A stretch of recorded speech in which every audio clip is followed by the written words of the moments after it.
What if? What if the goals that we're going for are fundamentally good? But what if the reasons why we want to achieve those goals are fundamentally wrong? This particular video I've unplanned. I've not planned. I've not thought about until literally 60 seconds before hitting record on the video. And for me, what's really important about this particular video is there's a message that I had that I've heard recently from a coach of mine. And it's a phrase that is literally like becoming a bit of a mantra for me. And I believe that if you adopt this phrase, it will transform your life. I believe that if you live fully into this phrase, it will make you more comfortable in your own skin. It will mean that whatever outcomes happen in your life, whether they be positive or negative, fundamentally, it won't matter.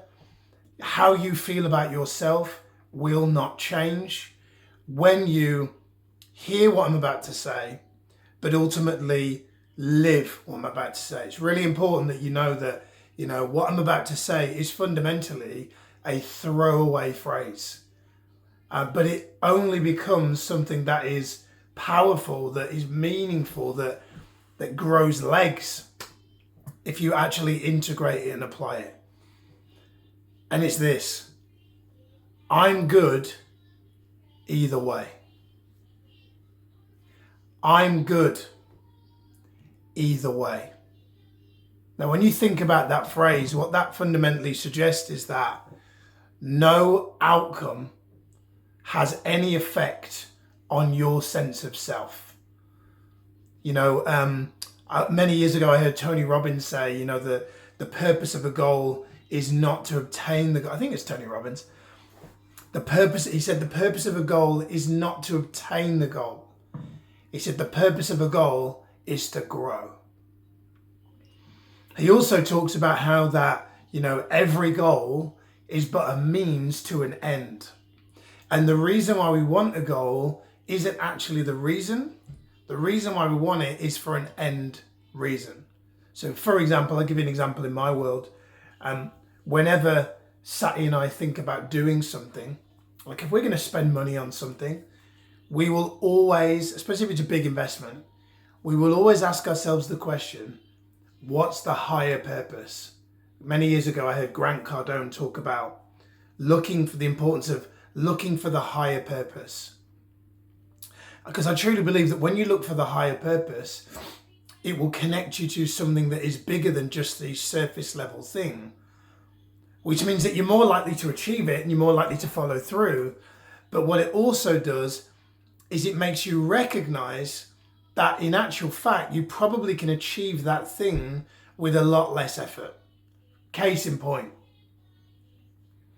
Today we talked about, when I did this video, before we did this video, we talked about going to like a country park where we live, like really nice place. You can pay for a picnic spot and all this kind of stuff. And they've got like tree walks and all this. It's nice, right? Anyway, I'm away tonight. I'm going away. I'm speaking in the north of England tomorrow at the time of doing this video. And I don't think I actually said it out loud, but I think it came up unconsciously. I said to myself, what's the higher purpose? And the highest purpose was really just a little bit of variety and to connect. We find as a family, we're better when we leave the house, like when we go out and we do stuff. When we're in the house, we kind of slide into Kindles and phones and stuff. We become detached in our own spaces. But when we go out together, we're together. So when we established what the higher purpose is, we basically just went to like the local duck pond near our house, and Zen loved it, and we fed the ducks. And really funny, there was some like mother duck with its babies came out into the main road and kind of like shooed them back into the is it a lake? No, it's not a lake. It's a pool of water. It's not a lake. You wouldn't call it a lake. You'd call it a brook or something. I don't know. Anyway, who cares? But the point is, we were able to establish the higher purpose. And it's funny because there are days where our days don't go to plan, but because of the things that we do in terms of working on our states, we go to the gym, we meditate, we work out, we go running, we pray, and we're really intentional about our states. It's making me especially be really of this mindset of I'm good either way. And what's really interesting as well is I'm noticing in my work how much this is making a difference. Like in my work, in my speaking, I'll do a lot of seminars, and often in those seminars there is a point where people can buy something. Like there's a point where there's a product sale, right? And I used to, I've always done okay at speaking and selling from stage, but in the early stages, in the first 2 or 3 years, there was a lot of nervous energy. Before I would literally pump myself up to go on stage. There was a lot of nervous energy, and I didn't know why, and now I know why. The reason why is because I was so tied into hoping, praying, seeking that the audience would like me, validate me, buy from me, because my whole self-esteem was really tied into that outcome, that result. And what's really interesting is over the past few months, I've had some events which have gone really well, considerably better than previous some results. And I do think it's because I'm living into this kind of I'm good either way. And I truly believe that I'm good either way. The fundamental point of it is that I found that sometimes in life, if we don't achieve what we want to achieve, our baseline level of happiness or self-esteem or self-worth can fluctuate. Often we have this, phrase which I've said and I've heard other people say, which is, when I get this or when I get that or when I achieve that, I'll be happy when, right? And the problem is, I've found from my own experience that is, I truly believe this, that this is like sending a message to the universe that we don't fully appreciate what we already have. I believe it sends a message out to the world, out to the universe, that we don't fully appreciate. We're not fully grateful for what we already have. So if we're not fully grateful for what we already have, I believe the universe will almost on purpose not give us what we want as a lesson. Or it will give us what we want, but then we'll be disappointed by the result, or something will happen where we don't get the feeling that we thought we would get. And it's a lesson. It's like some kind of warning sign, or it's some kind of message from the universe to try and get through to you that this thing that you want is not what you need. And I believe that when you're good either way, what it does is it takes the energy out of the thing that you're chasing. Aaron Doherty talks about this concept of excess importance. What that means is, if we place excess importance on anything, we will find that it's like two magnets, of which one energy for one side of the magnet has been turned around. You know how if you put two magnets that are of opposing energies together, they push each other apart? It's like we're pushing ourselves apart from the thing that we want. Like when I needed a girlfriend, I couldn't get one, right? And so, there might be somebody in our community that's watching this video. If you need clients, I need a client, you're not going to get it. It's not going to happen. And you can even go as far as not saying it. But if you're thinking it, because you can be honest, you can be outwardly dishonest, but you can't kid your subconscious mind.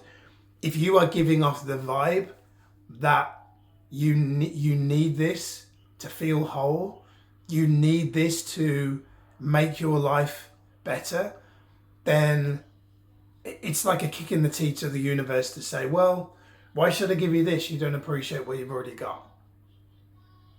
That doesn't mean don't go for new goals and new stuff. That's not what this means. But what it means is when you are good either way,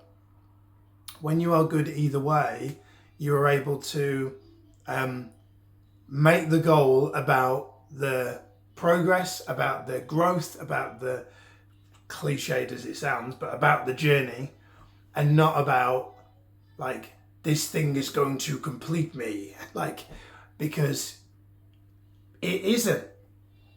Because you probably have had goals before that haven't completed you. No goal ever does. And if it does make you feel, oh, but Miles, I achieved that and that made me feel, so I want more of that. Well, that was probably a growth goal. Or that's probably something where you made a contribution. So if you're going to have goals, make them primarily growth-based and contribution-based, because that's where the emotional dial is most likely to change. If you've ever had the experience of doing something good for somebody else, or learning something, or having a bad experience but then getting the lesson from that, like that's where the growth is. That's where the emotional